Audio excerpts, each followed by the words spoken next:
हरे कृष्णा कृष्ण कृष्ण हरे हरे,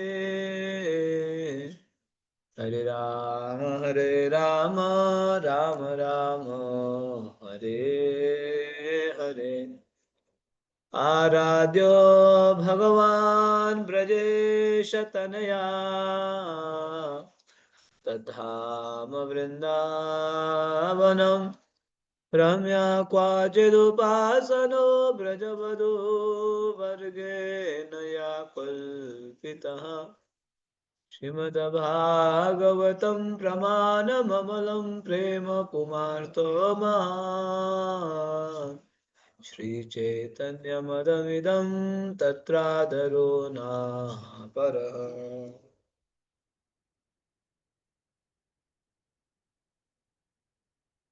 हरे कृष्ण। आप सभी वैष्णव भक्तों का हार्दिक स्वागत है। इस परिक्रमा में आप लोग दूर दूर से भाग ले रहे हो, दूर दूर से भी परिक्रमा में भाग लिया जाता है, दूर दूर से भी। तो भाग लेने के लिए बहुत बहुत धन्यवाद। हम लोग गोवर्धन और राधा कुंड करते हुए कल हम लोग डीग डीग में विश्राम किए थे, जो गिरिराज जी के पास में ही है डीग। तो सभी ने ठीक से विश्राम किया। डीग में कोई असुविधा तो नहीं रही? नहीं है ना, क्योंकि कल तो विशेष है ना, स्कूल में रुके थे। स्कूल में याद है, स्कूल में तो क्योंकि टेंट में थोड़ा हवा वगैरह आ जाती है, लेकिन स्कूल में अच्छा है। अब परिक्रमा में स्कूल मिलना मतलब 5 स्टार होटल मान लीजिए। स्कूल मिल गया मतलब 5 स्टार होटल है। हाँ, ये है। हम लोग पहले जब परिक्रमा करते थे तो स्कूल मिल गया मतलब हाँ, कि कम से कम वो जो है, जो उसमें टेंट में क्या होता है, मिट्टी ना डिसबैलेंस रहता है, मिट्टी वो मुश्किल हो जाता है, शरीर में बहुत लगता था। अभी आजकल तो गद्दा मिलती है, लेकिन पहले नहीं मिलता था। पहले जो है अपने चटाई बिछाओ, एक कंबल ज्यादा भी लेके नहीं जा सकते, तो गाड़ी में इतना जगह नहीं है, और प्लस गद्दा तो लेके नहीं जा सकते, आइडिया ही नहीं था गद्दा का। तो ये बहुत अच्छा कर दिया परिक्रमा वाले ना, गद्दा जो है सभी को गद्दा दे दिया। ये बहुत बहुत अच्छा है, क्योंकि फिर कम से कम आराम से विश्राम तो करेंगे। तो ठीक है, आप सभी अगर स्वस्थ है, ठीक से विश्राम की तो बहुत बढ़िया है। तो ठीक है, आज फिर हम बढ़ते हैं ठीक से आगे। ठीक है, हम लोग आज जो है ठीक से बद्रिकाश्रम नहीं, बद्रिकाश्रम बद्रीनाथ, बद्रीनाथ धाम की जय। ऊपर भी बद्रीनाथ है, नीचे भी बद्रीनाथ है, क्यों है अभी आज पढ़ोगे। ठीक है, 10वां दिन है, हम लोग चलते रहते, आज हमारा 10वां दिन है। 30 में से 10 मतलब 1/3 तो हो गया। यस, 1/3 हो गया आपका, जो है 35% हो गया। हम्म। तो आगे बढ़ते हैं। 10वां दिन ठीक से बद्रीनाथ, नर नारायण दर्शन भी कर लो, नर नारायण भगवान का। प्रथम पेज में ही है, नर और नारायण, नर नारायण भगवान। ठीक है, तो दर्शन करने के बाद वो जो है अब परिक्रमा को जो है आगे बढ़ाते हैं। ठीक है,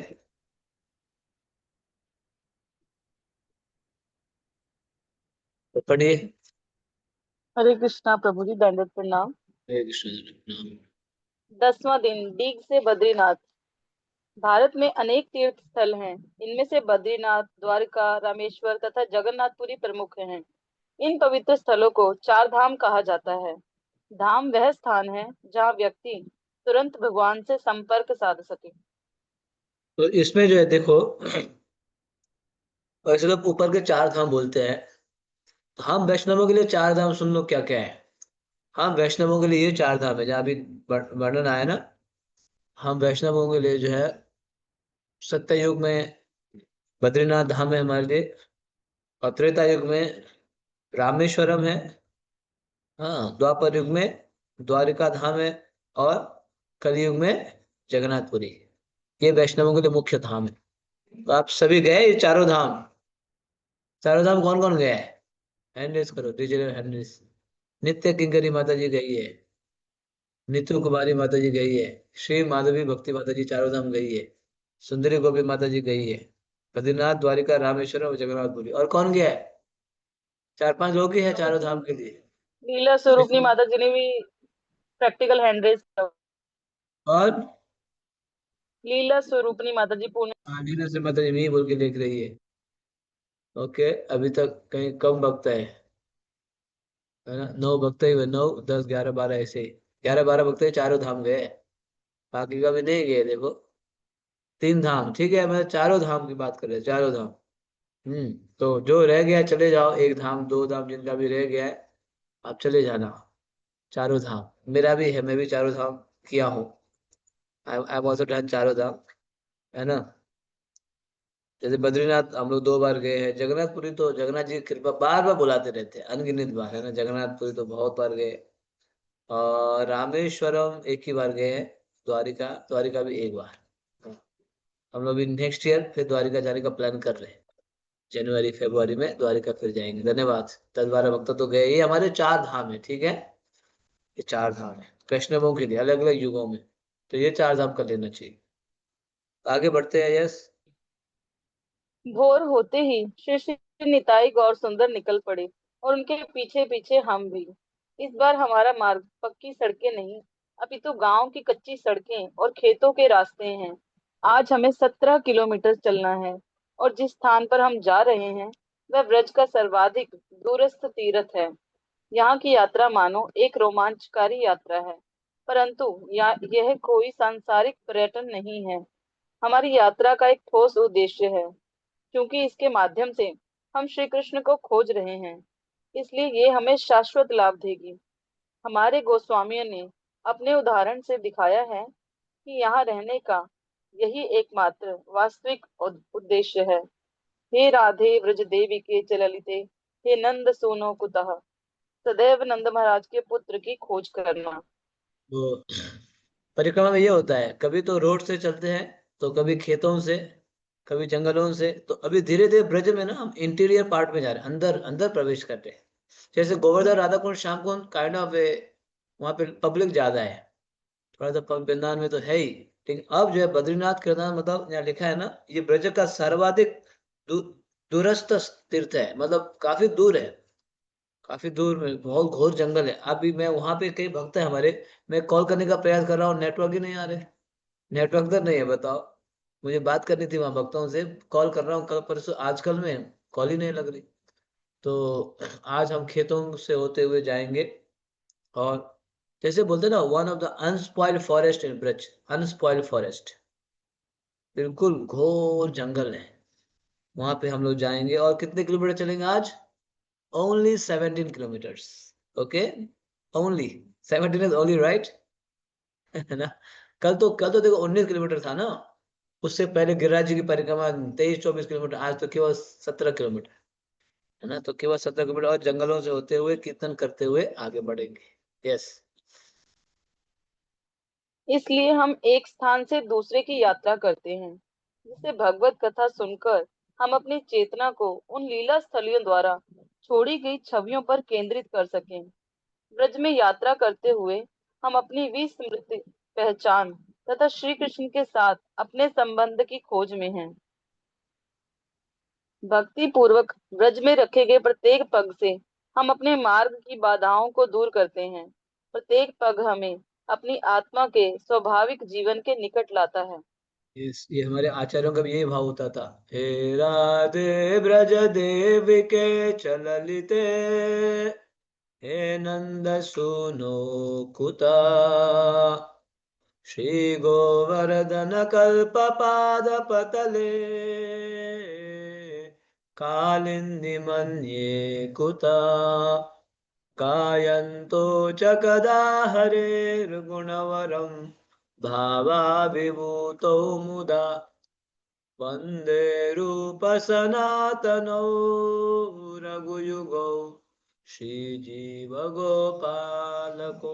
हमारे आचार्य ये ढूंढते थे, हे राधे, हे ब्रज देवी के ललिते, कहाँ हो, कहाँ हो, कहाँ हो। है ना, सब छोड़ के ये ढूंढते थे, जैसे हम लोग ढूंढते हैं ना, मनी मनी वर आयु, वर आयु, पैसा कहाँ है, पैसा कहाँ है, पैसा कहाँ, हम दिन रात भागते रहते हैं। लेकिन हमारे आचार्य दिन रात राधा कृष्ण की खोज में होते हैं। देखो, तो हम लोग भी ये ब्रज में परिक्रमा में यही ढूंढेंगे। ब्रज में आके राधा कृष्ण को हम ढूंढ रहे हैं, कहाँ है। ऐसे परम पूज्य राधा गोविंद महाराज जी बोलते हैं, ब्रज के बाहर तपस्या करना पड़ता है भगवान की प्राप्ति के लिए, है ना। भगवान के दर्शन के लिए बहुत ढूंढना पड़ता है तपस्या करके, लेकिन ब्रज में डायरेक्ट आओ दर्शन करो। क्योंकि हर जगह आपको लता पता देखेंगे तो राधा कृष्ण का स्मरण होगा, ब्रजवासी देखेंगे, तीर्थ स्थली देखेंगे, कुंड देखेंगे, डायरेक्ट ब्रज में कोई कोई तपस्या नहीं, आप डायरेक्ट आओ दर्शन करो। तो इस प्रकार उसी भाव से हम लोग आगे बढ़ रहे बद्रीनाथ की ओर, और बद्रिकाश्रम में जो है दर्शन के लिए प्रस्थान कर रहे हैं। यस, तो आज विशेष तिथियां भी आ रही है, अभी धीरे धीरे विशेष तिथियां। हाँ जी, आगे बढ़िए। दीदावली। दीग से 5 किलोमीटर दूर है दीदावली। कहा जाता है कि यह श्री कृष्ण की नानी का घर था। श्रील रूप गोस्वामी लिखते हैं, श्री कृष्ण की नानी का नाम वर्य वर्यस वर्यसी था वरीयसी था। पूरे ब्रजमंडल में उनका सम्मान था। उनके शरीर का रंग कुसुम्भ पुष्प के समान था। वे छोटे कद की थी और हरे वस्त्र पहनती। उनके केश दूध के समान सफेद थे। श्री राधा कृष्ण गणो देश दीपिका। मैं श्री कृष्ण की नानी वरीयसी देवी को प्रणाम करता हूँ। वह श्री कृष्ण को नातियों में चंद्रमा एवं अन्य विनोदपूर्ण शब्द द्वारा उनकी पूजा करती थी। सदैव प्रसन्न चित्त तथा अपने नाती पर अति गर्वित, जब वह चलती तो उसके चरण भूमि का स्पर्श नहीं करते थे। श्री हाँ, तो व्रजविलास तत्व। देखा आपने दीदावली गांव। अभी हम डीग से निकले ना, तो सबसे पहले दीदावली गांव आ गए, डीग और बद्रीनाथ के बीच में। ये डीग से 5 किलोमीटर दूरी में है दीदावली गांव। ये किनका गांव है? भगवान श्री कृष्ण के नानी, मतलब यशोदा मैया की माता होगी ना, यशोदा की माता, यशोदा के मैया का नाम गांव है उनका, जो है ना। बस वरीयसी, जिनका नाम था वरीयसी। देखा, पूरा डिटेल है, भगवान का नाम, भगवान के माता पिता का नाम, उनका स्थान, उनके नाना नानी दादा दादी सब। कृष्ण जिनका नाम है, गोकुल जिनका धाम है, ऐसे श्री भगवान को बारंबार प्रणाम है। यशोदा जिनकी मैया है, नंद जी पापैया है, ऐसे श्री घनश्याम को बारंबार प्रणाम है। कौन बोलते हैं, कौन बोलता है? भगवान नहीं है। भगवान का नाम, भगवान के माता पिता का नाम, उनका काम, उनके दादा दादी नाना नानी, सबका नाम है। बताओ, तुम जानते नहीं हो तो क्या नहीं है क्या? तुम नहीं नहीं जानते हो मतलब नहीं है ना।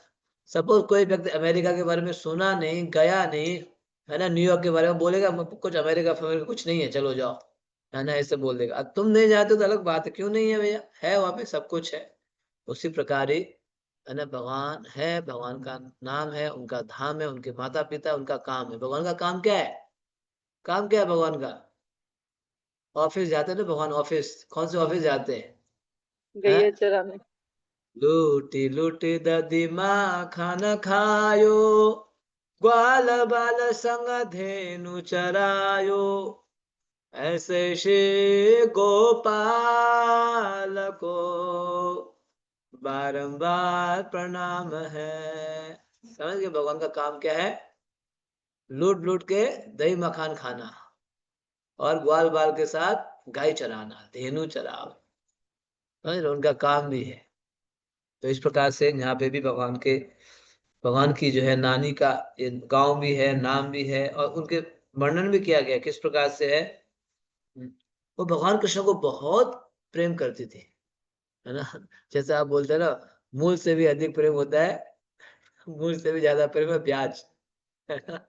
आप देखो, अधिकतर देखो, जो बुजुर्ग लोग होते हैं बेटा बेटी को तो प्रेम करते ही है, लेकिन उनके जो है पोता पोती, जो, हाँ, जो बेटा बेटी के जो है, बेटा के बेटे बेटी या बेटी के बेटा, उनको और ज्यादा स्नेह लग रखते हैं। इसलिए यहाँ पे गांव में कहावत है, मुझ से भी ज्यादा प्रेम है प्याज को। तो ये भी जो है, नानी जी वरी जैसी भी क्या करती थी, कृष्ण को बहुत प्रेम करती थी, बहुत प्रेम। सदैव प्रसन्न चित्त तथा अपने नाती पर अति गर्वित, जब वह चलती तो उसके चरण भूमि का स्पर्श नहीं करते थे, इतना प्रेम करती थी। देखो, मेरा नाती ऐसा है, वैसा है ना। बहुत मतलब गर्वित होती थी। गर्वित क्यों नहीं होगी, भगवान श्री कृष्ण उनके नाती है भैया, है ना, क्यों नहीं होगी, है ना। भगवान श्री कृष्ण उनके नाती है, छोटी मोटी बात है क्या। यस, आगे पढ़िए। यहाँ भगवान नरसिंह देव का एक मंदिर है। श्री विग्रह का रंग सफेद है। उन्हें देखते ही सहज रूप से हम नमस्ते नरसिंहाय प्रहलादिलादिदायिने का कीर्तन करने लगे। नरसिंह देव भक्ति विघ्न विनाशक हैं, अर्थात जो भक्ति मार्ग में आने वाली बाधाओं को नष्ट करते हैं। हमारे परिक्रमा दल पर उनकी करुणा दृष्टि पड़ी और भक्तों ने उनसे याचना की कि वह उनके हृदय की बाधाओं का नाश करें, जिससे उन्हें ब्रजमंडल परिक्रमा का पूरा लाभ मिल सके। कुछ देर विश्राम करके हमने यात्रा जारी रखी। तभी अचानक मानो चमत्कार हुआ। हमें अपनी आंखों के सामने एक छोटी पर्वत श्रृंखला दिखाई दी। पूरा व्रज सपाट है और यहाँ इन पर्वतीय चोटियों को देखकर कोई भी नया यात्री विस्मित रह जाएगा। देखो तो, देखो कभी नरसिंह देव का मंदिर, नरसिंह देव भगवान का दर्शन होता है, तो कभी जो है भगवान कृष्ण की नानी का गांव। ये बस में जाएंगे तो नहीं होगा, पहुंच नहीं पाते, ब्रजमंडल परिक्रमा में ही दर्शन कर पाएंगे। बस में यहाँ अलग से कौन जाएगा बताओ, कोई नहीं जाएगा, है ना। ये विशेष करके ऐसे भक्तों के साथ चलते हैं तो जाके दर्शन होता है। समझ रहे हो। तो देखो यहाँ चित्र में देखो, बहुत पुरानी परिक्रमा की चित्र है ये। देखा, हाँ, पेज नंबर जो है 168 में। तो गौनिता को उठा रहा है, ये कृष्ण बलराम प्रभु है। पीछे महाराज जी भी है। ये बहुत पुराना है, 25-30 साल पुराना, 30-35 साल। देखो उन दिनों में इतने ही भक्ता होते थे। ये उस समय तो 70-80 भक्ता ही होते थे। देखा, बहुत कम भक्त है। तो महाराज जी भी है, गुरु महाराज डंडा लेके चल रहे हैं। प्रभु लोकनाथ स्वामी गुरु महाराज डंडा लेके। ये कोई बद्रीनाथ में है, बद्री केदारनाथ में, केदारनाथ। प्राचीन प्राचीन तस्वीर यहाँ पे डाला गया है, देखो। ओके, आगे बढ़िए। खो। ब्रज के हिमालय की ओर बढ़ते हुए हम खो से गुजरे। ये गांव अपने दुग्ध उत्पादों के लिए विख्यात है। यहाँ एक छोटे मंदिर में कुछ क्षण ठहरकर हमने श्री श्री राधा रमन के सुंदर दर्शन लिए। धीरे धीरे खेत समाप्त हुए और चट्टानें आरंभ होने लगी। इस स्थान का अलौकिक सौंदर्य मन को शांत कर देता है। बीच बीच में कोई ग्वाला अपने पशुओं को चराता मिल जाता। श्री चैतन्य महाप्रभु के संकीर्तन दल को देखने के लिए बच्चे दौड़कर आंगन में आ जाते। एक और थके थके कुत्ते हमें उत्सुकता पूर्वक देखते, तो दूसरी ओर कीचड़ के तालाब में आधी डूबी भैंसें उदासीनता पूर्वक। पर्वत पर धीरे धीरे चढ़कर हम दूसरी ओर घाटी में उतर आए। ये क्षेत्रीय आबादी वाला एक छिपा स्थान है। लगता है मानो हम किसी दूसरे ग्रह पर आ गए हैं। दूर हमें एक घनी पहाड़ी दिखाई पड़ी। वह है आदि बद्री। वो आदि बद्री भगवान की जय, बद्रीनाथ धाम की जय। जगह ये गांव आया, खोआ, खोआ, जिसमें जहाँ पे जो है कई सारे दूध वगैरह वहां से उत्पत्ति होती है। तो ये गांव को पार करते हुए आगे बढ़ते हैं, तो ब्रजवासी कई सारे बच्चे मिल जाते हैं। पता है, ये लोग जो है इस्कॉन में जो विदेशी भक्तों को देखने के लिए आते हैं, अंग्रेज अंग्रेज है बोल के ना। विदेशी भक्तों को देखने के लिए भाग दौड़ते हैं, क्योंकि गांव में तो अंग्रेज तो देखना मतलब बहुत वो होता है उनके लिए, अद्भुत होता है। गोरे लोग आ गए, अद्भुत है ना। हो सकता है आपने तो बार बार देखा होगा, तो आपके लिए अद्भुत बात नहीं है, लेकिन विदेश गांव में ना, एक भी अंग्रेज ले जाए तो गांव के लोग टूट पड़ते हैं। देखो अंग्रेज आ गया, अंग्रेज आ गया, है ना। तो कई लोग देखने के लिए आते हैं। जैसे हम लोग पदयात्रा जाते हैं, इस बार हम हमारे साथ 2 विदेशी भक्त थे। हाँ, 2 थे। तो हंगरी के थे, यूरोप से। तो सभी लोग उनको देखने के लिए आ जाते हैं ना। देखो अंग्रेज आ गए, अंग्रेज। तो और उसके ऊपर भी धोती कुर्ता के साथ, तिलक के साथ कीर्तन कर रहे होते, तो और आश्चर्यचकित हो जाता है। अरे, कोई कोई तो विदेशी भक्त हिंदी भी बोल पड़ते हैं, बताओ, है ना, हिंदी बोल देते हैं। और कोई कोई हमारे विदेशी भक्त बंगाली भी बोल देते हैं, बंगाली। तो ये आश्चर्यचकित होते थे, ये लोग कहाँ से सीख लिया, है ना। तो ब्रजवासी बच्चे जो है ये देखने के लिए आते हैं वहां पे, हाँ, भक्तों को देखने के लिए। तो ये सब हम चल रहे थे, चलते चलते हमें जो है दूर से क्या एक पहाड़ी दिखाई दी। वो पहाड़ी है आदि बद्री। यस। कदम कानन। हम कुछ देर कदम वृक्षों के सुंदर झुंड से घिरे एक कुंड के पास ठहरे। ये कदम कानन कहलाता है। कहा जाता है कि श्री कृष्ण ने पुलिंद जाति की युवतियों के साथ यहाँ रासलीला की थी। वेणु गीत में गोपियां इन आदिवासी युवतियों का उल्लेख करती हैं। पूर्णा पुलिंद्या उरुगाय पदाब्जराग श्रीकुङ्कुमेन दयितास्तनमण्डितेन ददृशनस्माररुचास्त्रिणरुषितेन लिप्यन्त्यानानन्दकुचेषु जहुस्तदाधिम्। वृंदावन की आदिवासी युवतियां लाल कुमकुम से अंकित घास देखकर कामोत्तेजित हो उठती हैं।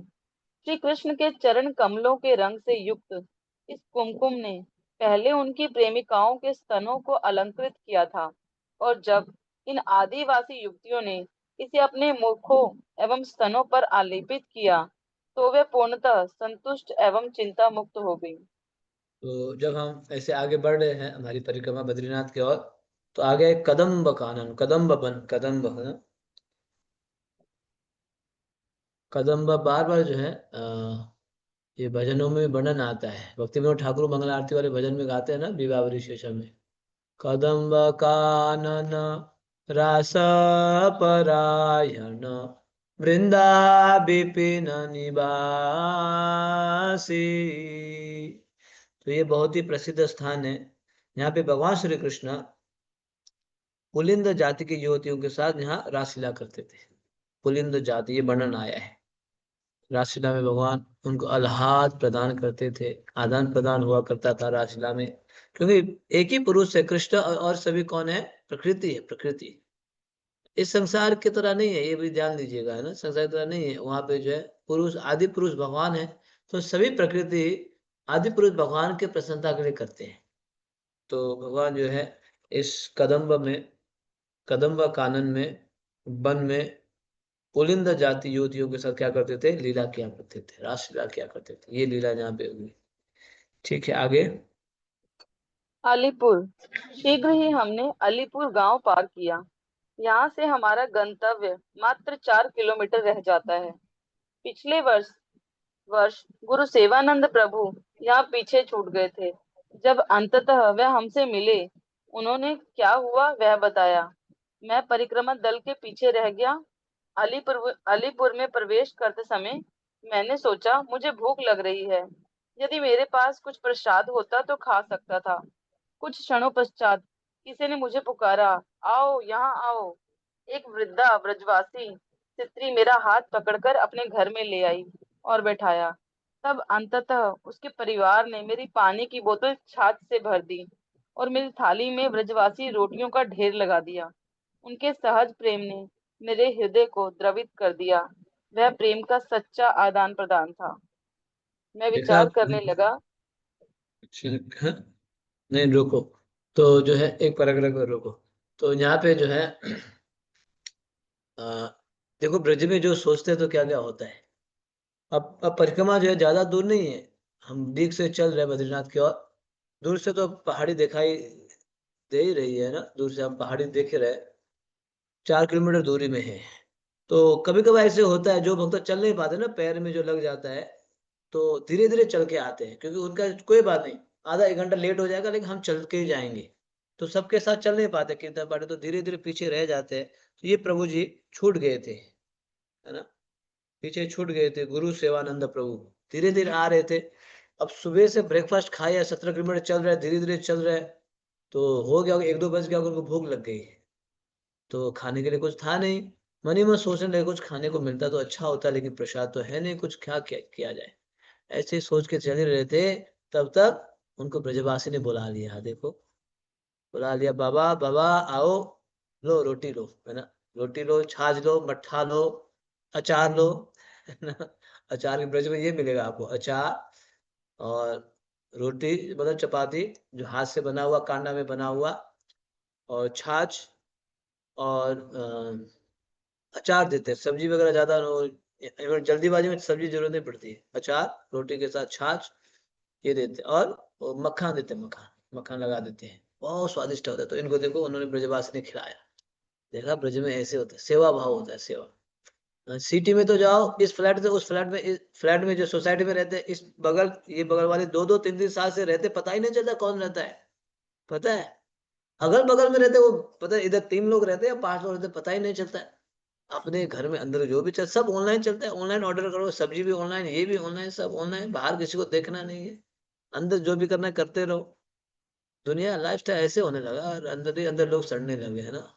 अरे, सड़ते और अंदर अंदर मर भी जाते हैं, पता ही नहीं चलता है क्या होता है। लेकिन गांव का देखो खुला होता है, द्वार हमेशा खुला रहता है ना।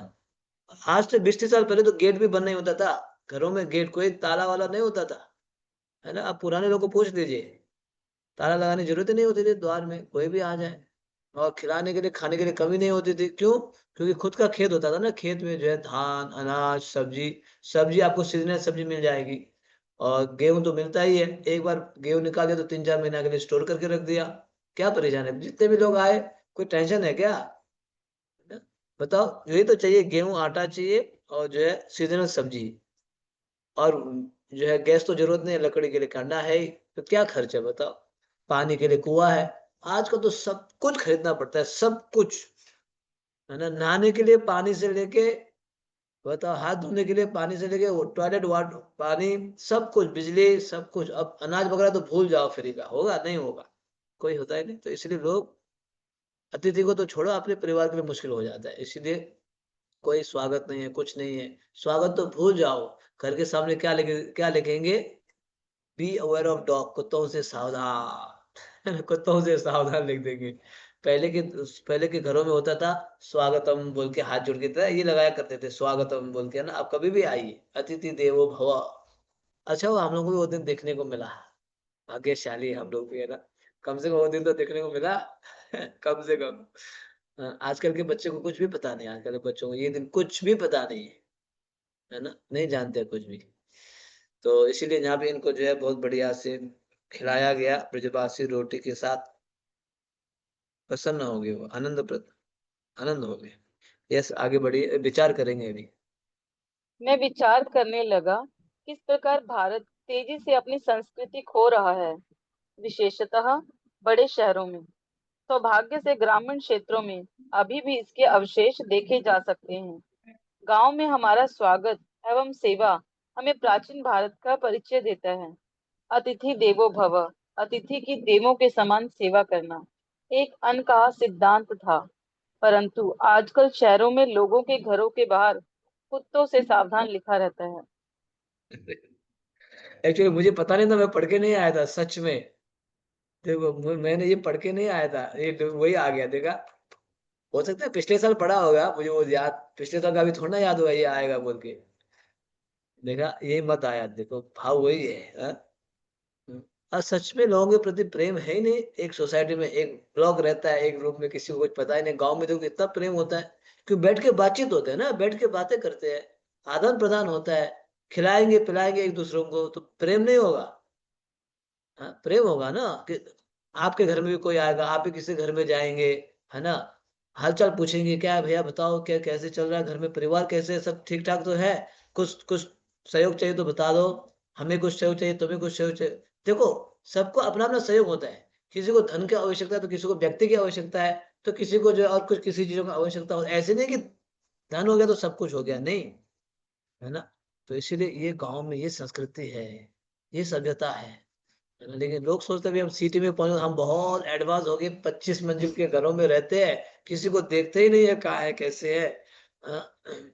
तो बहुत अच्छा ये था, है ना, जीवन शैली बहुत अच्छी थी।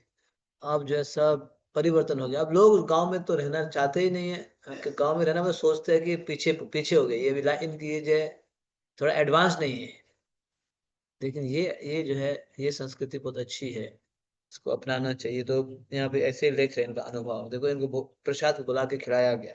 आगे बढ़ी। परंतु कम से कम गांव में आज भी आपका स्वागत है। लोग हमसे बात करते हैं, हमारा हालचाल पूछते हैं, वे हमें आराम देने के हर प्रयास करते हैं, हमें आसन जल और यदि संभव हुआ तो भोजन भी देते हैं। परंतु आजकल कुछ स्थानों में लोग हमारी ओर देखते तक नहीं। कुछ भी हो, भारतीय संस्कृति के विषय में श्रीला प्रभुपाद एक बंगाली कहावत कहते थे कि मरा हाथी भी 1.25 लाख का होता है।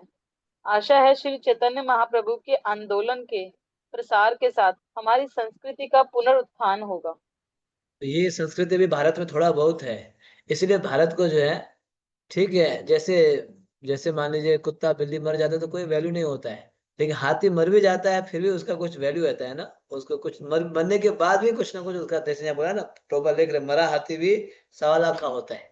तो बिगड़ तो सभी देश बिगड़ रहे हैं, बिगड़ रहा है, भारत भी उसमें एक है, लेकिन फिर भी भारत में अभी भी सभ्यता है, मरा हुआ हाथी जैसे है। बाकी के देश तो भरे हुए कुत्ते बिल्ली के साथ, लेकिन भारत में तो अभी भी मरा हुआ हाथी मतलब है, सभ्यता है। जैसे हम लोग पुस्तक वितरण के जाते हैं, पहले हम जाया करते थे, तो मंदिर से निकल जाते थे 1 महीने के लिए, है ना। तो जैसे हम गांव में जाते थे, ये गांव में जैसे जेवर से आगे है अलीगढ़, एक खैर वगैरह, उधर जाते थे, ये सब गांव में। तो हम राशन पानी लेके नहीं जाते थे, वहाँ वहाँ वहाँ जाके जो, वहाँ जैसे ब्राह्मण परिवार वाले हैं ना, ऐसे कुछ भक्त लोग हैं, उनसे जाके मिलते थे। भक्त नहीं, जो वहाँ के गांव के लोग होते हैं, तो अफल वो ब्राह्मण होते हैं, अच्छे होते हैं। तो हम उनको बोलते थे, हम जो है आपके यहाँ निवास कर सकते हैं, कुछ भोजन वगैरह बना सकते हैं, यहाँ आइए आइए, स्वागत है आपका। और हमें उनके घर में खाना ना, मतलब वो हेजिटेशन नहीं होती थी, हिचकिचाहट नहीं होती थी। हालांकि वो बना के देते थे, रोटी अचार देते थे, सब्जी देते थे हमें, मतलब हम बोल देते थे, देखो हम प्याज लहसुन खाते नहीं है, हमें हमें पता है गाँव के लोग प्याज लहसुन खाते हैं, मांस मछली वगैरह नहीं खाते, लेकिन प्याज लहसुन खाते हैं। हम उनको बोलते हम प्याज लहसुन नहीं खाते, उसी हिसाब से बना दीजिएगा, बढ़िया से, आप बढ़िया से बना के दे देंगे। हम 2 दिन 3 दिन 5 दिन उनके घर पे रुकते थे, कोई हमें ऐसे नहीं लगता कि हम बाहर खा रहे हैं। बताओ, हम उनको बता देते, आप बना के ना बता दीजिए, हम भोग लगा देंगे, क्योंकि भगवान को भोग लगा के हम लगा देंगे, आप बना दीजिए, बस वो बना देते थे। ये आज भी ये किया जा सकता है। आप विदेश में कहीं जाके खा पाएंगे किसी के? बताओ, बताओ, विदेश का किसी खा, ठीक है, कोई इंडियन मिल गए तो अलग बात है, जो विदेश इंडियन मिल गए या इस्कॉन के भक्त मिल गए तो खा पाएंगे, नहीं अन्यथा और किसके घर में खा पाएंगे। जिस देश में मैं प्रचार के लिए जाता हूँ, थाईलैंड में, वहां के लोग मांस के बिना खाना नहीं खाते, एक बाइट भी बिना मांस के बिना नहीं खाएंगे खाना। जब तक मीट नहीं है तब तक खाना खाते ही नहीं। पूछ लो, यहाँ भी थाईलैंड के भक्त ज्वाइन करके रखे, है ना, मांस के बिना खाना खाते ही नहीं। नंबर एक तो घर पे नहीं बनाते हैं, उनका उनके घर में किचन होता ही नहीं। बताओ, घर पे किचन नहीं होता है, हाँ कैसा किस प्रकार से होगा ना, घर पे किचन नहीं है, और जो बाहर से खरीद के खाते हैं, और बिना मीट के खाना उनको नहीं आता है। तो आप ऐसे घर में अचानक जाके बैठ के खाएंगे? नहीं खा पाएंगे। लेकिन भारत में देखो, आज भी हमने तो साक्षात किया है।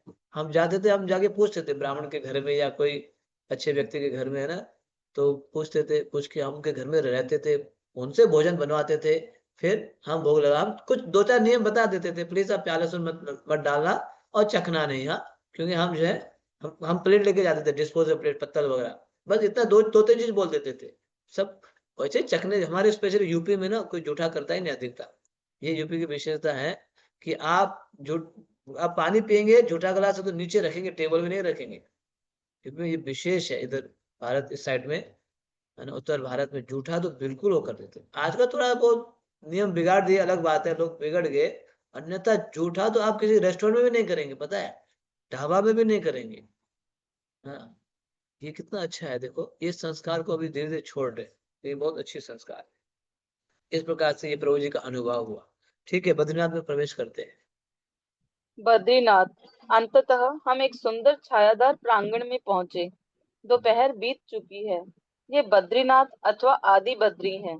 जिस प्रकार श्री कृष्ण समस्त अवतारों के स्रोत हैं, इसी प्रकार ब्रजधाम सारे तीर्थों का स्रोत है। इसलिए हिमालय का बद्रीनाथ ब्रज के बद्रीनाथ का विस्तार है। इसलिए यहाँ इसका नाम है आदि बद्री।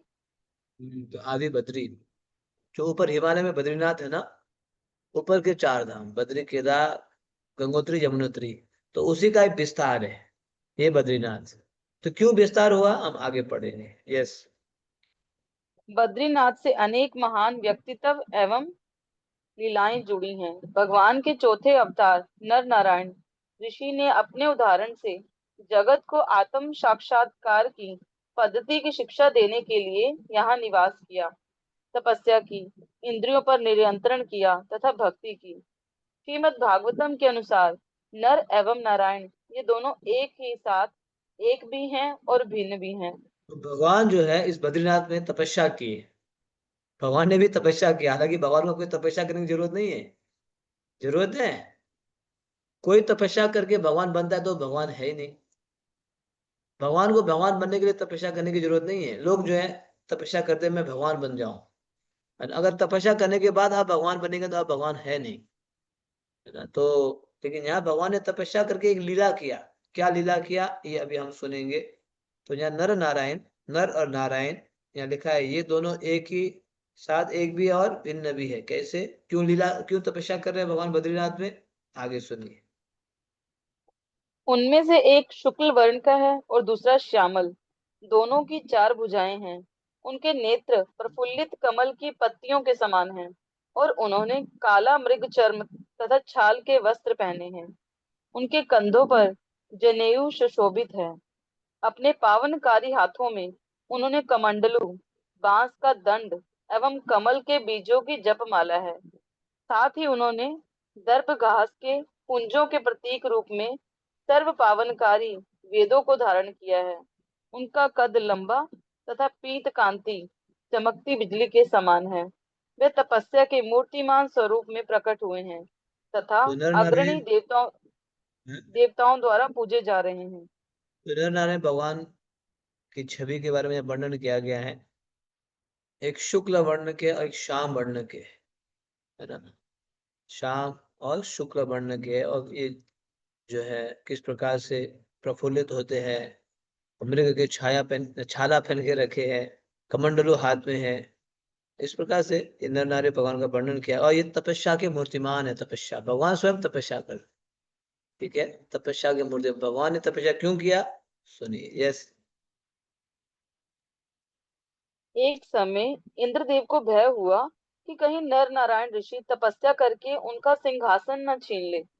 ऋषियों को गिराने के लिए उन्होंने कामदेव एवं अनेक अप्सराओं को भेजा, परंतु दोनों भगवान न केवल उनके उपद्रव से अप्रभावित बने रहे, अपितु उनके साथ उदार व्यवहार किया। तब उन्होंने अपने शरीर से ऐसी अप्सराएं उत्पन्न की जो इंद्र द्वारा भेजी गई अप्सराओं से कहीं अधिक सुंदर थी। नर नारायण ऋषि ने कामदेव को उनमें से किसी एक अप्सरा को स्वर्ग ले जाने के लिए कहा। कामदेव ने विख्यात उर्वशी को चुना। तो जब भी अन्य भक्त लोग या कोई तपस्या करता है तो ऊपर के देवताओं को जो है इनसिक्योर फील होता है, इनसिक्योर। अब ये तपस्या ज्यादा करके शक्तिशाली बन जाएंगे और हमारे जो है राज्य लूट ना दे, है ना। राज्य के अधिकारी, जैसे हिरण्यकशिपु ने किया था ना, बहुत तपस्या किया, शक्तिशाली बन गया, फिर उनको ही बंदी बना दिया, इंद्र को ही। हटो यहाँ से, ये सिंहासन से हटो, हमारी सेवा करो, है ना, अब तुम राजा नहीं हो। वैसे करना पड़ा। ऐसे बता कि हिरण्यकशिपु के सामने इंद्र और नारद इत्यादि नाचते थे, उनके लिए नाचना पड़ता था, उनके लिए प्रणाम करना पड़ता था। केवल ब्रह्मा जी को छोड़ के, क्योंकि ब्रह्मा जी तो हिरण्यकशिपु के गुरु है, गुरु को छोड़ के बाकी सबको नचा के रखा था हिरण्यकशिपु ने। किसके द्वारा, तपस्या द्वारा। इसीलिए ये भी तपस्या से डरते थे, ये नर नारायण तपस्या कर रहे हैं, शक्तिशाली और बन जाएंगे तो हमारे राज्य छोड़ लूट ना दे, है ना। लेकिन उन्होंने इसीलिए क्या किया, उनको डिस्टर्ब करने के लिए अप्सराएं भेजा, जाओ भंग करो तपस्या को। ये भंग कहाँ कर पाएंगे, तो स्वयं भगवान तपस्या कर रहे हैं। उसके उल्टे में इन नर नारायण भगवान ने जो है कई सारे अप्सराएं उत्पन्न किया, उनमें से सबसे सुंदरी थी उर्वशी। अब उर्वशी को ऊपर भेजते हैं। यस। बद्री का आश्रम उद्धव से भी जुड़ा है। श्री कृष्ण के भावी तिरोधान को समझकर उद्धव शोक सागर में डूब गए और उन्होंने अपने लिए भगवान से निर्देश मांगे। भगवान ने उन्हें बद्रिका आश्रम में निवास करने तथा भक्तों को उनकी लीलाएं सुनाने के लिए कहा। ये भी एक श्री विशेष है, भगवान उद्धव को भी यहाँ स्थान दिया गया है भगवान ने, कि यहाँ रहो और लीला कथा सुनाओ। हम्म। श्री भगवान ने कहा, हे उद्धव, मेरा आदेश है कि तुम बद्रिका नामक मेरे आश्रम में जाओ। वहां मेरे चरण कमलों से निःसृत पवित्र जल का स्पर्श एवं उसमें स्नान करके स्वयं को शुद्ध करो। पवित्र अलकनंदा नदी के दर्शन करके स्वयं को सारे पापों से मुक्त करना, वृक्षों की छाल पहनना और वन में स्वतः जो प्राप्त हो उसे खाना। इस प्रकार इच्छाओं से मुक्त रहकर द्वंद्वों को सहन करना, सदैव सत्य स्वभावी, आत्म संयमी, शांत तथा दिव्य ज्ञान एवं विज्ञान से युक्त रहना, एकाग्र मन से सतत मेरी इन शिक्षाओं पर मनन करना और इसके सार को आत्मसात करना, अपनी वाणी एवं विचारों को मुझ पर स्थिर करना और सदैव अपने चित्त में मेरे दिव्य गुणों की अनुभूति को बढ़ाने का प्रयास करना। इस प्रकार तुम प्रकृति के 3 गुणों की गति को पार करके अंततः मेरे पास लौट आओगे। देखो ये आदेश केवल उद्धव के लिए नहीं, हमारे लिए भी है। किस प्रकार से जीवन शैली बितानी चाहिए। सरल वस्त्र वस्त्र पहनो और द्वंद्वों को सहन करना। द्वंद्व, ठंडी गर्मी, मान अपमान, सुख दुख, इसको बोलते हैं द्वंद्व। संसार में यही आता है। अभी जैसे हम लोगों ने गर्मी सहने थे, अब ठंडी आने वाली है देखो। हाँ, और दुख सुख दुख आता है, कभी सुख है तो कभी दुख। कई सारे लोग हमें सम्मान करते, कई तो अपमान भी करते हैं ना। तो ये इसको बोलते हैं द्वंद्व। देखो आज कितना सुंदर आदेश दे रहे हैं उद्धव, द्वंद्व से मुक्त रहो और सदैव सत्स्वभावी, सत स्वभावी है ना। सदैव जो है आप सत्य बोलो, स्वभाव ऐसे रखो, आत्मा संयमी, इंद्रियों को बस में रखो, शांत रहो, शांत, दिव्य ज्ञान एवं विज्ञान से युक्त रहना, ज्ञान विज्ञान से युक्त रहना, ज्ञानी बन के रहना चाहिए। शास्त्र में डूबे रहना चाहिए, एकाग्र मन होना चाहिए, सतत भगवान की शिक्षाओं पर मनन करना चाहिए। कितने सुंदर आदेश है ना। हरि हरि है ना, बहुत सुंदर आदेश। सतत भगवान की शिक्षा मनन करना और सार को आत्मासार करना है और अपनी वाणी एवं विचारों को मुझ पर स्थित करना, मतलब वाणी विचार को भगवान पर स्थित करूं। चित्त में भगवान के दिव्य गुणों की अनुभूति करो, चित्त में जो है भगवान के दिव्य गुणों की अनुभूति करो और इस प्रकार जो है तुम मेरे भक्ति में लगो। बहुत अच्छे गुण है, ऐसे गुणों को अपनाना चाहिए। भगवान ने उद्धव को ये आदेश दिया और तुम बद्रिकाश्रम में निवास करो। यस। साथ ही भगवान के साहित्य के अवतार श्रील व्यासदेव भी बद्रिका आश्रम के शम्यप्रास नामक स्थान पर रहते थे। यहीं उन्होंने वेदों की रचना की। कहा जाता है कि आज भी वे यहाँ अपनी गुफा में रहते हैं। उनकी गुफा के साथ गणेश जी की गुफा है। उन्होंने वेदों के लेखन में व्यासदेव की सहायता की थी। हमारे संप्रदाय के प्रमुख आचार्य श्रीपाद मध्वाचार्य ने भी व्यासदेव से शिक्षाएं लेने के लिए बद्रिका आश्रम की यात्रा की थी। देखो बद्रिकाश्रम कितना पवित्र है। नर नारायण भगवान यहाँ तपस्या किए और भगवान ने जो है उद्धव जी को यहाँ रहने के लिए बोले। व्यासदेव ने ग्रंथ यहीं पे लिखे, ग्रंथ बोले थे, गणेश ने रिकॉर्ड किया था, लिखा था। ये बद्रिकाश्रम, गणेश गुफा, व्यास गुफा वहाँ प्रसिद्ध है। ये बहुत विशेष स्थान है बद्रिकाश्रम। आज भी ऊपर भी जाएंगे पहाड़ के बद्रिकाश्रम, वहां पे भी गणेश जी का स्थान है और व्यासदेव है ना, व्यासदेव का भी है। भीम पुल वगैरह इत्यादि है ना, वहां आप जाते हैं तो है ना, ये सब वहां पे है। तो स्वयं व्यासदेव हम सब के लिए, कलयुग के बद्ध जीव के लिए जो भूल जाते हैं उनके लिए शास्त्र लिखे थे ये बद्रिकाश्रम में आके। यस। हिमालय स्थित बद्रिका आश्रम केवल 6 महीने खुला रहता है। शेष 6 महीने वहां कोई नहीं रह सकता। उस दौरान श्री विग्रह के पास ढेर सारा अनाज रखकर उन्हें छोड़ दिया जाता है। निकट बनी सेना छावनियों में रहने वाले सैनिक कहते हैं कि उन्हें वीरानी पहाड़ी से शंखनाद तथा घंटों की ध्वनि सुनाई पड़ती है। वस्तुतः बद्री नारायण की पूजा का उत्तरदायित्व नारद मुनि पर है और वह सुनिश्चित करते हैं कि सर्दियों में भी उनकी पूजा यथावत जारी रहे। यद्यपि नारद मुनि भ्रमणकारी संत है, तथापि बद्रिका आश्रम उनका मुख्यालय है। व्यासदेव से उनकी भेंट भी यहीं हुई थी। ये ऊपर के जो बद्रिकाश्रम है ना, यहाँ नीचे का तो हमेशा खुलता है। जो ब्रज में है बस ये जो है जो बद्रीनाथ हमेशा यहाँ पे दर्शन होता है। लेकिन ऊपर जो केवल 6 महीना सर्दियों में बंद हो जाता है। विशेष बात ये है, सर्दियों में भी अब गाड़ी वगैरह कोई व्यक्ति नहीं जा सकते, बहुत ठंड रहता है।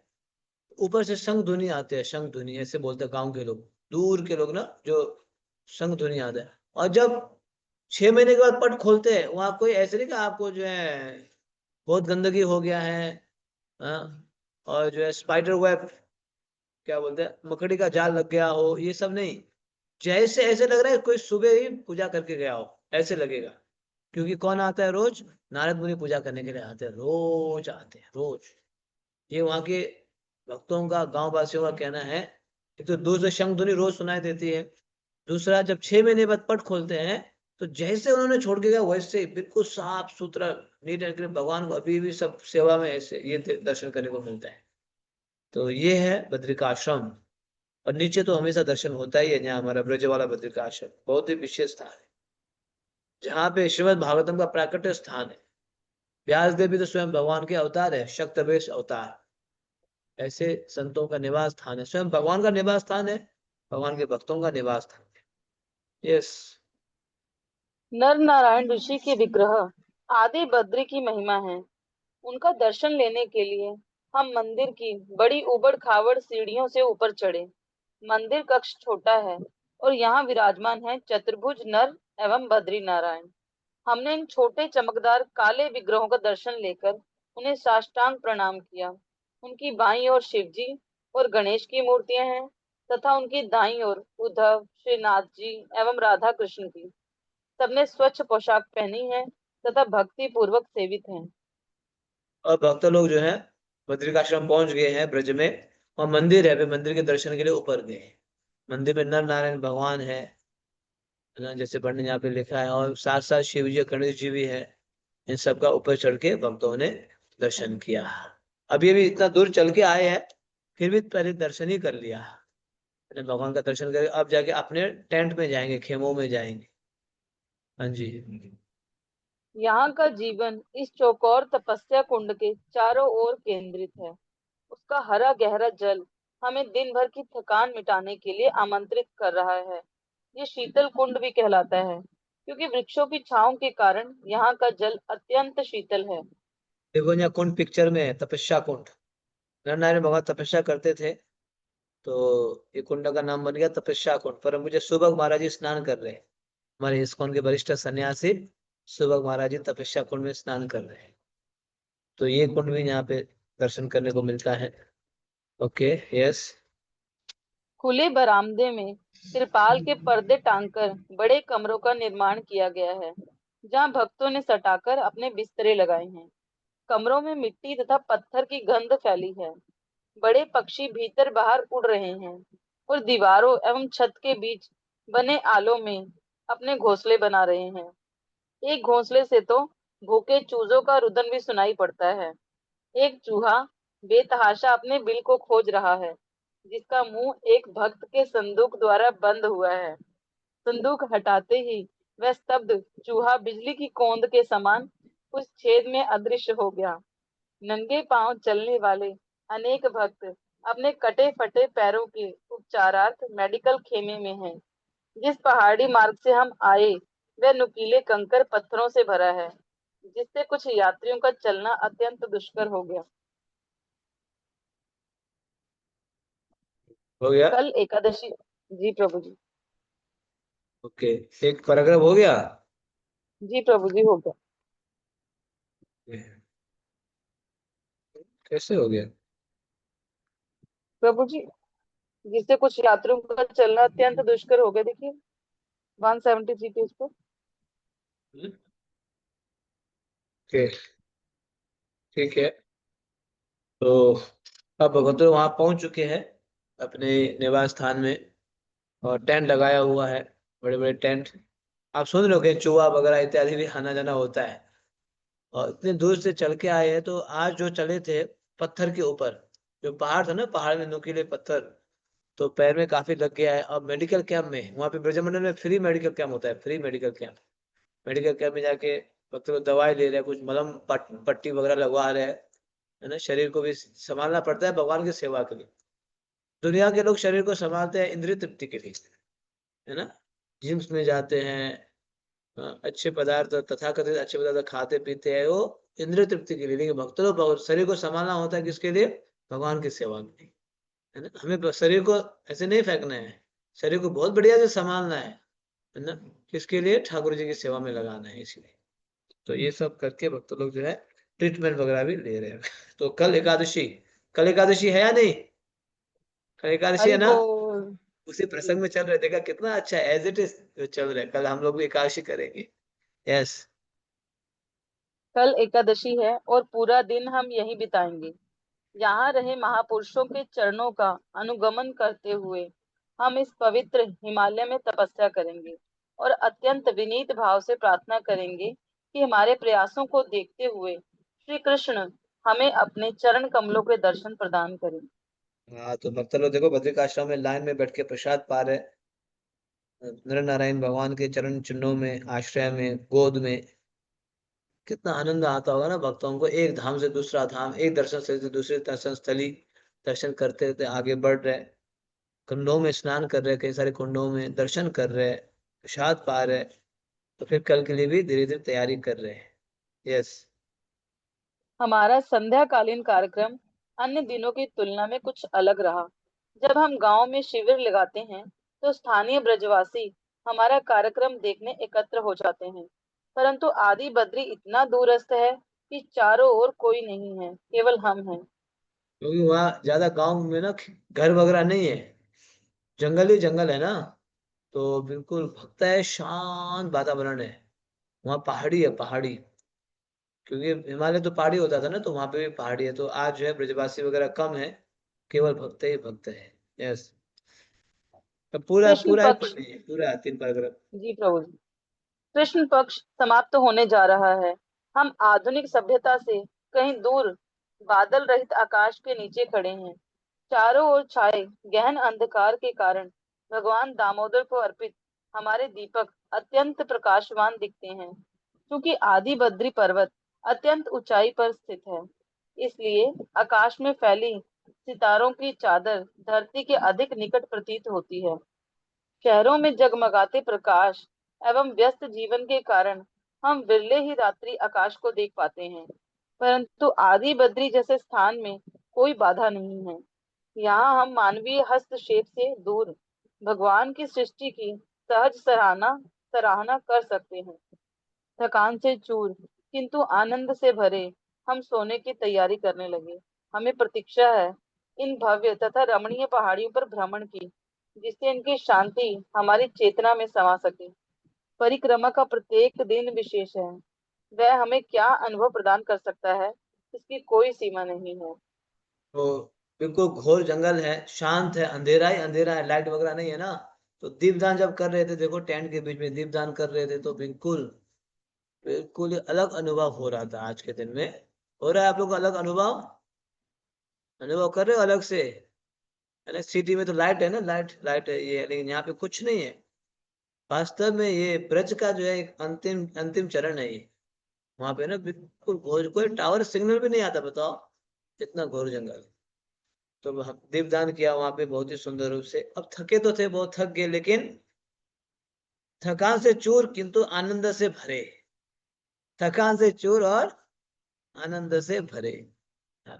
इसलिए परिक्रमा में जो है सुविधा कम है, लेकिन सुख है, आनंद है। आनंद है। आराम से भक्त लोग बिंदास होके चलते हैं। तो इस प्रकार से भक्त लोग थक चुके हैं और दीपदान करके अब विश्राम करेंगे और कल के लिए तैयारी करेंगे। कल क्या है? एकादशी महामहोत्सव की। हमारी भी एकादशी है कल। वास्तव में देखो कितना ये बुक्स मैचिंग बनाया गया है ना। तो इसीलिए कल एकादशी के लिए तैयारी कीजिएगा भक्तों। कार्तिक में एकादशी आ रही है, विशेष है। सुबह जल्दी उठो, अधिक जप करो, कम बोलो, कम खाओ, कम सो, ज्यादा श्रवण कीर्तन करो। ठीक है। कार्तिक में सेवा करो, वैष्णव सेवा, अध्ययन करो पुस्तकों का, इसका लाभ उठाइएगा। राम नाम कीर्तन प्रभु। हरे कृष्णा प्रभु जी। एक बार प्रभु जी हम लोग गए थे आपके साथ यात्रा में वहां पे। तो वहां उस समय बारिश नहीं हुआ था बहुत, काफी दिनों से। जब हमारी यात्रा उस दिन पहुंची वहां पे तो तुरंत बारिश हुआ था, तो वहां के लोग बहुत इससे खुश थे। और हम लोग पूरे दिन भर भटकते रहे, हमारा बस कहीं चल ही नहीं पा रहा था। हम लोग भू मतलब रास्ता ऐसे भटक गए थे कि पूरा दिन भर बस में भटकते ही रहे। तो बहुत कठिन रास्ता है ये। यस, रात को 2-3 बजे लौट के आए ना रात को। हाँ हाँ, जाके हमने हरिनाम वगैरह किए थे। हम बीच में यात्रा भी ले गए वहाँ बस में, यात्रा आदि बद्री दूर पड़ता है, राजस्थान साइड में है, राजस्थान बहुत सुंदर स्थान है। गोपी माता जी। हरे कृष्ण प्रभु जी, पंचांग अपना।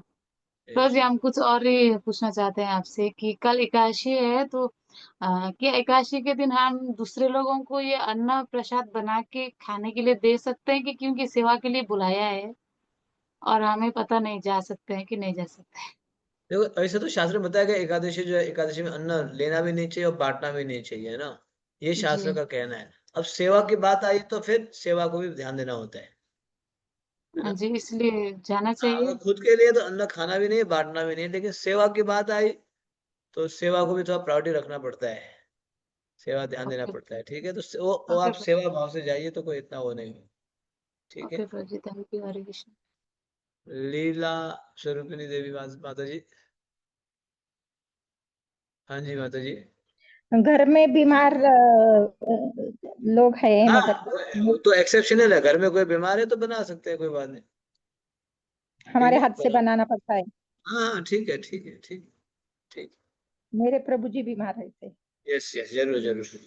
तो ठीक है भक्तों, तो हम लोग आज विश्राम करेंगे।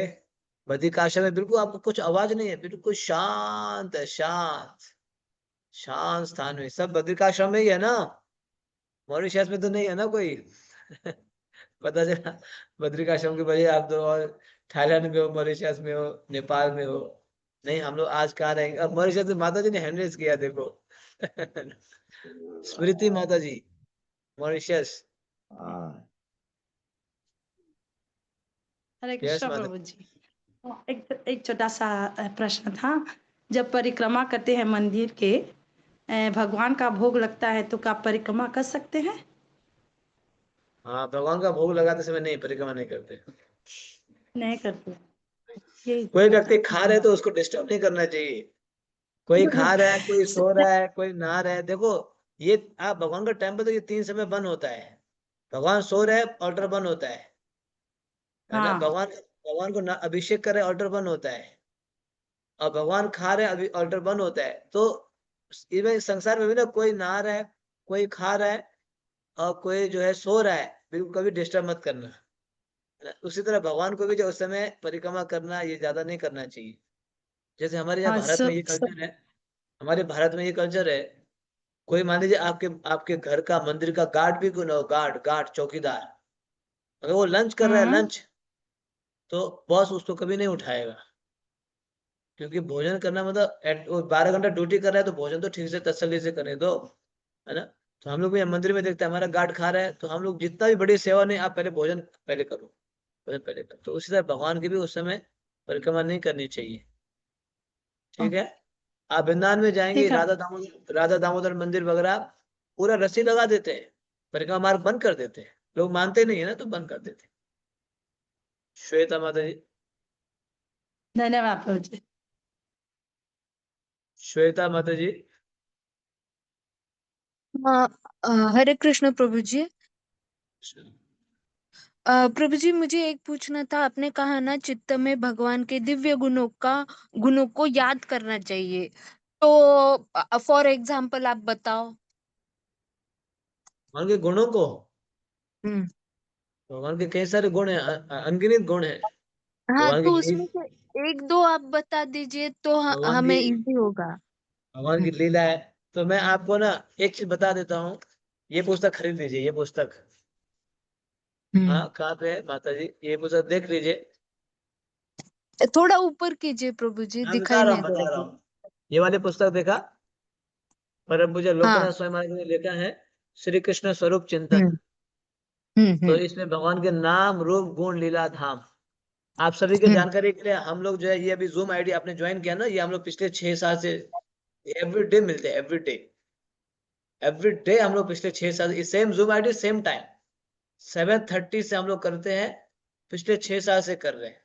तो अभी कार्तिक से पहले हम ओके। यही पुस्तक पढ़ रहे हैं, कार्तिक से पहले हम यही पुस्तक पढ़ रहे थे। कार्तिक के लिए इसको पॉज दिया है, कार्तिक के बाद दोबारा कंटिन्यू होगा इसी सेम वाह। आईडी में, सेम टाइम में आप ज्वाइन करेंगे। ये हमारे पास, हमारे साथ हमारे कई सारे भक्त हैं, 70-80 भक्त ज्वाइन करते हैं। तो लास्ट 6 years हम सेम आईडी में यहाँ पे करते हैं, तो same time 7:30 to 8:30 we do 1 hour, 1 घंटे के लिए करते हैं। टाइम पे शुरू करते हैं, टाइम पे एंड करते हैं। तो आप ज्वाइन करेंगे तो ये पुस्तक ले लीजिए, हम कार्तिक के बाद कंटिन्यू करें। हमने 2 चैप्टर कर लिया इसमें, नाम और रूप का कर लिया।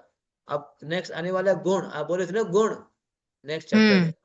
ठीक है, this is very wonderful book, बहुत सुंदर पुस्तक है, बहुत सुंदर। मैंने गुरु महाराज जी को बताया, लास्ट टाइम हम लोग चंडीगढ़ जा रहे थे, गुरु महाराज हम ये पुस्तक पढ़ रहे, बहुत अच्छा लगा, है ना। यहाँ जो भक्तों ने पढ़ा है उनसे पूछ लीजिए कितना अच्छा है। ठीक है, पद्म जी, गंगा माता जी। हरे कृष्ण प्रभु जी। हरे कृष्ण। हरे कृष्णा प्रभु जी। हरे कृष्ण। हरे कृष्ण प्रभु जी, हमें ये पूछना था कि जैसे अभी शाम को दीपदान करते हैं तो उसके बाद तुलसी महारानी को करते हैं दीपदान हम भगवान को हाँ, दिखा के, तो कल yes. वो है एकादशी है और द्वादशी भी है, तो फिर शाम के टाइम जैसे हमें ना वो उनको बीच में रख लेते हैं ताकि हम उनकी परिक्रमा कर पाए, तो कल कर रख सकते सकते हैं, हैं उन्हें? हाँ रख सकते हैं, मतलब रख डिस्टरबेंस तो सकते नहीं जैसे हैं। कहते हैं अधिकता घर। ऐसे होता है, अधिकता ऐसे रख सकते हैं, कोई बात नहीं, आप रख लीजिए, रख सकते हैं, ओके प्रभु जी, रख ठीक। सकते हैं। और कुछ कुछ नियम ये भी है, सुबह का समय, जैसे हम जो है भगवान के सामने उनके भक्तों की पूजा नहीं करते हैं, जैसे ऑल्टर बंद करके करते हैं, है ना, ऑल्टर बंद करके, लेकिन ऐसे सिचुएशन आप कर भी सकते हो, कोई बात नहीं, ठीक है, कर सकते। आराधिता माता जी, बस लास्ट वाला टाइम हो गया। जी। आराधिता हरे माता कृष्णा। जी, हाँ बोलिए माता जी। हरे कृष्णा प्रभु। हाँ जी प्रभु जी, जो आपने अभी बुक दिखाई उसका जरा नाम बड़ा मेरे को मजा आया और दिखी मेरे को, ये पुस्तक का नाम है श्री कृष्ण बुक स्वरूप का। चिंतन, श्री कृष्ण स्वरूप चिंतन। ये पुस्तक जो है परम पूज्य लोकनाथ स्वामी महाराज इसको द्वारा कृत, परम पूज्य लोकनाथ स्वामी महाराज द्वारा कृत श्री कृष्ण स्वरूप चिंतन, बहुत ही सुंदर पुस्तक है भक्तों, ये पुस्तक वास्तव में पढ़ना चाहिए। तो प्रभु जी ये मिल जाएगी ये इस्कॉन टेम्पल से? हाँ हाँ, इस कॉर्नर में मिल जाएगा। क्योंकि मैं दिल्ली में रहती हूँ ना, इस्कॉन पंजाबी विभाग, तो मैं ट्राई करती हूँ, अगर नहीं मिला तो फिर वृंदावन तो मिलेगी। अगर नहीं मिला तो नोएडा, नोएडा इस्कॉन में मिल जाएगी, नोएडा इस्कॉन में। नहीं तो साउथ एक्स में मिल जाएगी, बड़े मंदिर में। ऑनलाइन भी ऑर्डर कर लो, ऑनलाइन ऑनलाइन। ठीक है, हरे ठीक है कृष्णा। सभी भक्तों का बहुत बहुत धन्यवाद। प्रभु जी। हरी बोल प्रभु जी, एक बार थोड़ा सा ना इसमें दोबारा नाम मेरे को ना, इसको मैं लिखना है अभी मेरे को, इसका नाम यहाँ तो इसको आपको उसमें कर डाल देंगे दो। माता जी, ये कार्तिक खत्म होने से पहले बता देंगे, ठीक है, आराम से बता देंगे। मैं रोकना भी चाह रहा था, कई भक्त और भी पूछ रहे हैं। जमुना के लिए मतलब लास्ट, लास्ट ले लीजिए यूएसए से। यस, हरे कृष्ण प्रभु जी, दंडवत प्रणाम। प्रभु जी, जैसे आपने बताया कि जूम चल रहा है, तो वो तो हम लोकनाथ महाराज का अटेंड कर ही रहे हैं, सॉरी तो सॉरी, आप आपने जो क्या बोला, सिखा रहे क्या हैं चल रहा है, सॉरी क्या बोला आपने? जूम, जूम में जो आप बोल रहे थे 6 साल से चल रहा है लोकनाथ महाराज का, तो वो तो हम अर्ली मॉर्निंग 5:30 बजे ज्वाइन करते ही हैं 6 साल से कंटिन्यूअसली। लेकिन आपने ये जो स्वरूप के लिए बताया ना, स्वरूप ये हाँ, जो वो महाराज भगवान जी का का 6 साल से है, हम भी ये शाम को हम लोग भी 6 साल से कर रहे हैं। तो क्या यही आईडी पे चल रहा है? मुझे ये जानना है। हाँ, यही आईडी पे इसी टाइम पे। अच्छा, ये आईडी इसी टाइम, ओके, तो एक बार ज्वाइन मैंने करना है तो महाराज जी कर को सकते बताया, हैं। महाराज जी आपका भी 6 साल हो गया, हमारा भी 5-6 साल हो गया, oh competition, oh competition, you are no no, who can compete you, we cannot compete you, we are just following your footstep, and I said to Maharaj, we are just following, okay, keep going। एक बार गुरु महाराज भी आए थे हमारे इस zoom में, शाम को zoom में आए थे, हम हरिद्वार में थे, गुरु महाराज के साथ में था, ट्रीटमेंट ले रहे थे, गुरु महाराज ट्रीटमेंट ले रहे, तो मैं हरिद्वार में था, गुरु महाराज आप प्लीज हमारे जूम में भी आइए, तो गुरु महाराज आके 1 घंटा का टॉक दिए थे। तो एक तो सुबह okay, very nice. Guru Maharaj जी का 6 साल से, हम लोगों को भी शाम को 6 साल से चल रहा है, और we have study so many books. हमने कई सारे 6 साल में ना रघुनाथ दास गोस्वामी के जो है मन शिक्षा चर्चा किया, भक्ति विनोद ठाकुर के जो है हम्म, कई सारे पुस्तक चर्चा किया, नरोत्तम दास ठाकुर के भजन चर्चा किए, और हमने जो है हरिनाम चिंतामणि चर्चा किया। गुरु महाराज जी का भी ये श्री कृष्ण स्वरूप चर्चा कर रहे हैं, भक्ति शास्त्री के चारों पुस्तक चर्चा किया, श्रीमद् भागवतम के फर्स्ट कैंटो सेकंड कैंटो चर्चा किया।